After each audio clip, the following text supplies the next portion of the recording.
కరీంనగర్ జిల్లా గంగాధర మండలం మధురనగర్ చౌరస్తా వద్ద మాజీ ఎమ్మెల్యే సుంకె రవిశంకర్ ఆధ్వర్యంలో వీఆర్ఎస్ పార్టీ నేతలు కార్యకర్తలు ధర్నా నిర్వహించారు.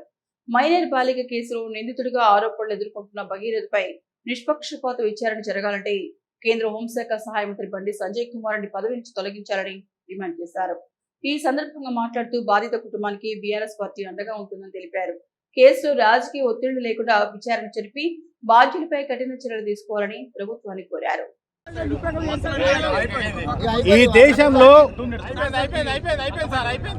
దేశంలో బాలికలకు మైనర్ బాలికలకు మహిళలకు రక్షణ లేకుండా పోయింది. చట్టం కళ్ళగా అప్పగించి చూస్తున్నటువంటి పరిస్థితి. మరి ఇదే కేంద్ర ప్రభుత్వంలో ఉన్నటువంటి నరేంద్ర మోడీ ఈ దేశ ప్రధానమంత్రి బేటీ బచావ్ అని నినాదం ఇచ్చి బేటీ పడావ్ అనే నినాదం ఇచ్చి ఇలా బేటీలను అందరినీ బీజేపీ నాయకుల మంత్రుల పిల్లలు రేపులు చేసి కేసులు తప్పించుకొని పాక్సో కేసు కూడా ఇవాళ కరీంనగర్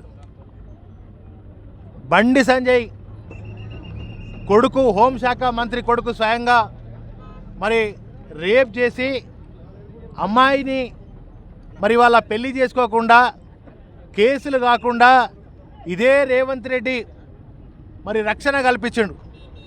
9 రోజులుగా బండి సంజయ్కి తన కొడుకును అప్పగించాలని ఒక బాధ్యత కలిగినటువంటి ఒక ఎంపీ పదవిలో హోంశాఖ మంత్రి పదవిలో ఉన్నటువంటి ఆయనకు తన కొడుకు తప్పు చేసిండు, డ్రగ్స్ తీసుకున్నాడు, అమ్మాయిని మరి రేప్ చేసిండు, ఆయనను చట్టరీత్యా శిక్షించాలి, ఆయన చట్టానికి అప్పచెప్పాలనే ఒక సోయి లేని హోంశాఖ మంత్రి ఈ రాష్ట్రంలో ఉండడం నిజంగా సిగ్గుచేటు.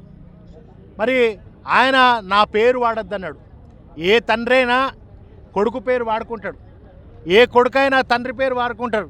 కానీ ఇవాళ బండి సాయి భగీరథ్ చేసినటువంటి ఈ తీవ్రమైనటువంటి అన్యాయానికి social media warriors BRS party నాయకులు ఇవాళ ప్రజలందరూ కూడా తిరగబడి రోడ్ల మీదకి వస్తే మరి 9 రోజుల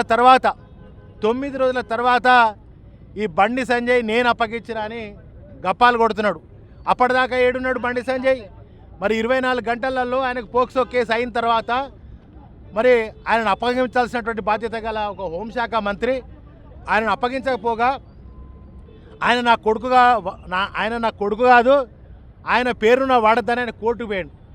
అరే రాజకీయాలు ఉంటాయి